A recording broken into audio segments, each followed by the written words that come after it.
Bom dia, meus amigos, bem-vindos a mais um vídeo aqui no Professor. E hoje a gente vai falar sobre um assunto que se tornou polêmico recentemente e eu não entendo as pessoas que ficam discutindo isso. Talvez as pessoas discutam isso porque dá like, né? E eu acho engraçado que na internet, tipo, por mais que às vezes as opiniões sejam polarizantes, tem pessoas que ficam fazendo postagens tóxicas, postagens ruins, porque elas sabem que vai ter pessoas que vão ficar com raiva e essas pessoas vão engajar com esse conteúdo vai ser mostrado para mais pessoas, e aí você vai ganhar um certo número de visualizações por causa disso. E a pessoa não está se perguntando, né, ou se preocupando se vai ser visualização tóxica, se vai ser pessoa ruim, se a pessoa não vai se importar com o conteúdo que ela está produzindo.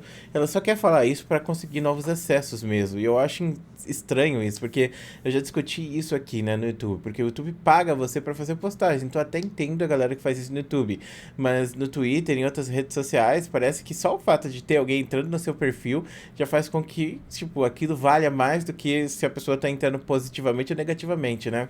Mas tem pessoas que são assim, pessoas que ficam falando porcaria o tempo inteiro. E aí, teve uma moça, né, que ela fez uma postagem novamente, né? Eu já tinha feito um vídeo falando sobre a situação, que ela fez uma postagem falando sobre pirataria e coisas do tipo, né?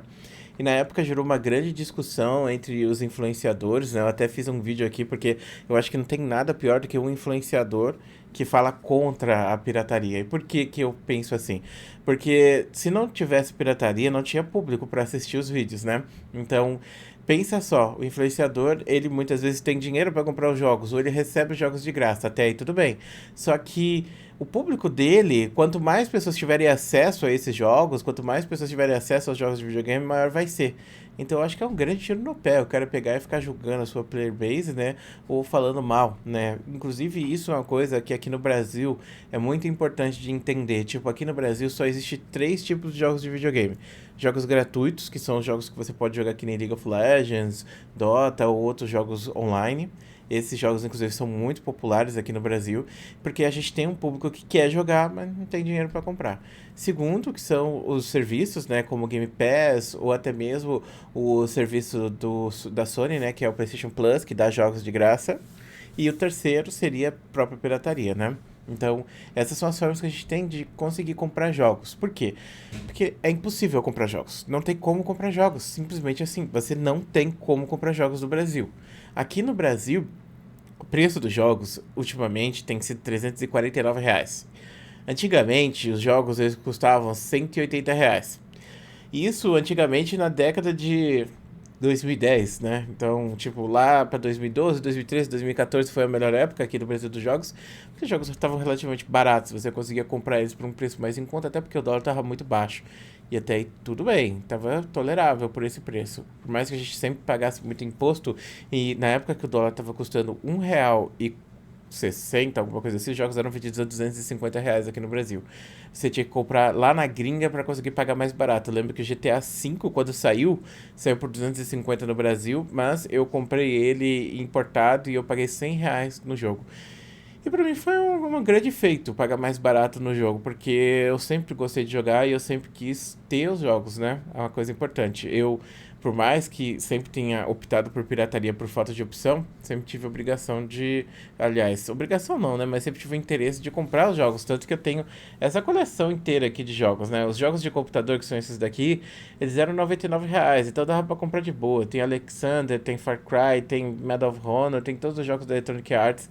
Aqui você vê ó, vários jogos da Electronic Arts e aqui jogos do PlayStation 4 e também jogos do Xbox 360 que eu tenho aqui vários originais que eu comprei em média R$ 50 a R$ 60 cada jogo. Quando saiu o PlayStation 4, eles resolveram trazer para o Brasil. Então, trazendo para o Brasil o PlayStation 4, eles conseguiram produzir aqui em Manaus e isso fez com que ficasse muito mais barato porque pulasse muitos impostos. Mas mesmo assim, os jogos de console sempre foram bem mais caros do que os jogos de computador. Geralmente o dobro do preço. Só que agora subiu tanto o dólar, absurdamente subiu, e a gente está praticamente sei lá, mano, três vezes o dólar da época que os jogos custavam R$ 180. O preço dos jogos duplicou, quase triplicou, né? Agora você encontra jogos aí por R$ 340, 299 em média, e é muito triste isso. Várias empresas, inclusive, estão indo embora. E aí eu pergunto pra você, mano, como pode alguém ter grana pra comprar jogos dessa situação, desse jeito? Como pode você dizer que pro brasileiro ele tem a obrigação de comprar um jogo por R$ 349, que é praticamente um terço do salário mínimo, mais de um terço do salário mínimo brasileiro? E aí? Como pode a pessoa pegar e julgar dessa maneira, né? Como pode alguém pegar e cuspir na cara do público dessa maneira? Isso me deixa muito frustrado e eu não aguento mais essa discussão, até porque as pessoas usam argumentos muito bestas.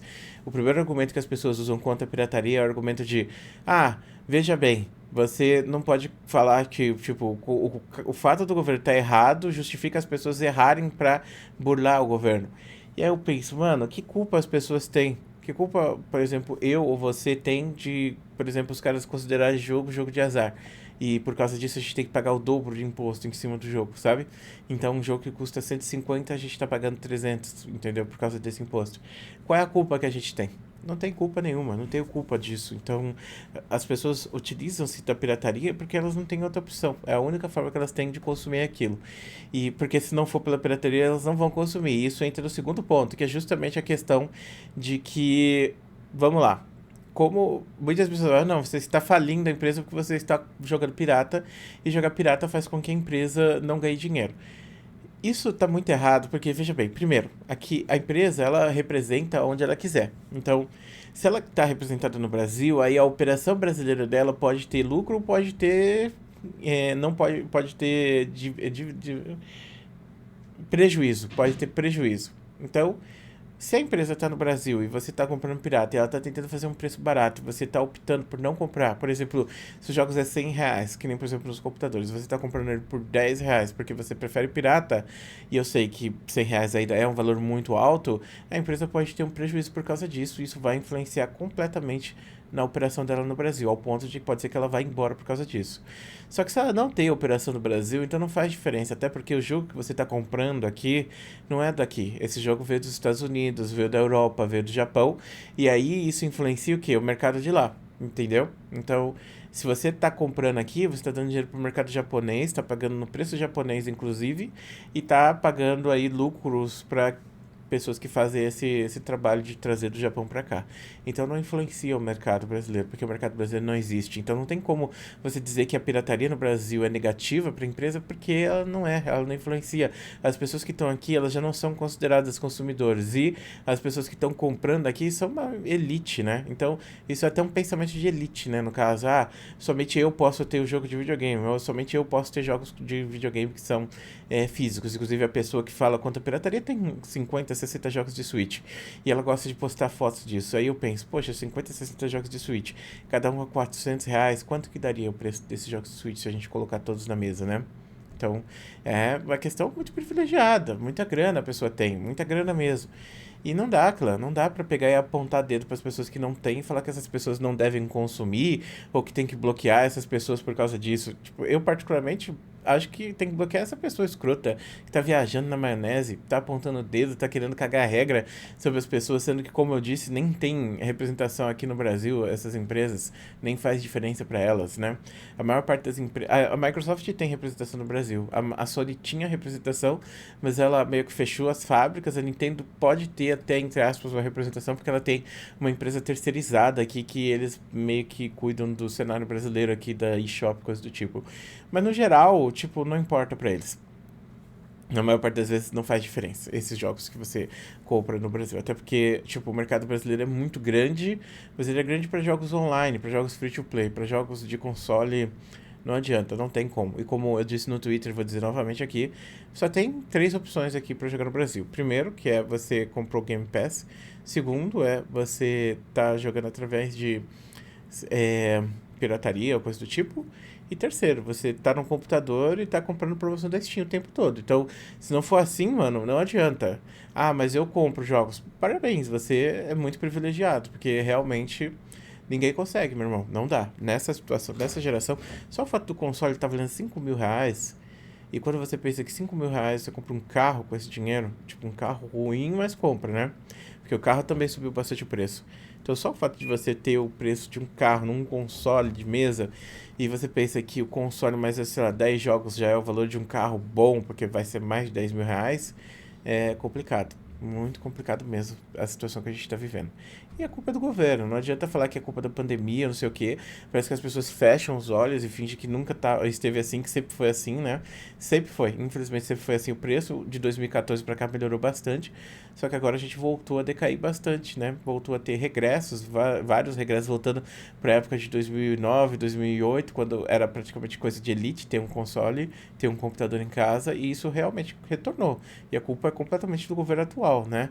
Que ficou mantendo juros negativos aí, que fez o dólar subir bastante. E, bom, enfim, não é culpa da pandemia, até porque o dólar já estava caro antes da pandemia, né? Então é isso, cara.